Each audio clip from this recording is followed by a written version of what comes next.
पंतप्रधान इंटर्नशिप योजना 2025 म्हणजे देशातील तरुणांना एक अभूतपूर्व अनुभव देणारी सरकारी संधी। कॉर्पोरेटर व्यवहार मंत्रालयाच्या या योजनेअंतर्गत आता दुसऱ्या टप्प्याची तयारी सुरू झाली आहे, जो 1 ऑगस्ट 2025 पासून सुरू होण्याची शक्यता आहे। ही इंटर्नशिप 12 महिन्यासाठी असेल, ज्यामध्ये किमान अर्धा कालावधीत प्रत्यक्ष कंपनीत अनुभव घेण्यासाठी राखलेला आहे। प्रत्येक पात्र इंटरला दरमहा 5,000 रुपये स्टायपेंड दिले जाईल, त्यातील 500 रुपये होस्ट कंपनीकडून आणि उरलेले 4,500 रुपये सरकारकडून थेट बँक खात्यात जमा होतील। याशिवाय इंटर्नशिप सुरू होताच एकदाच मिळणारे 6,000 रुपयाचे विशेष प्रोत्साहन अनुदान देखील आहे। आता बघा पात्रता काय आहे। वय 21 ते 24 वर्ष, शेवटची अर्जाची तारीख पर्यंत 10वी पास, 12वी पास, ITI डिप्लोमा,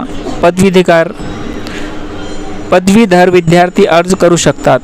पण IIT, IIM, NLU, MBA, PhD किंवा सध्या फुल टाइम नोकरी किंवा शिक्षण करणारे उमेदवार अपात्र आहे। कुटुंबाचे वार्षिक उत्पन्न 8 लाखपेक्षा कमी असावे।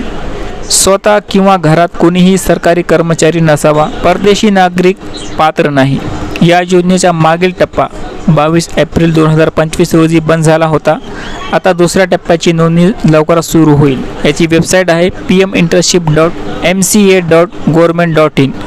हे एकमेव अधिकृत पोर्टल आहे जिथे तुम्ही नोंदणी करू शकता। नोंदणी करताना लागणारे आवश्यक कागदपत्र काय आहे बघा। आधार कार्ड, मार्कशीट्स, उत्पन्नाचा पुरावा, KYC, आधार बेसिट। मित्रांनो, तुम्हाला ही माहिती आवडली असेल तर व्हिडिओला लाईक करा, शेअर करा आणि अशाच अपडेटसाठी चॅनलला सबस्क्राईब करायला विसरू नका। धन्यवाद। जय हिंद, जय महाराष्ट्र।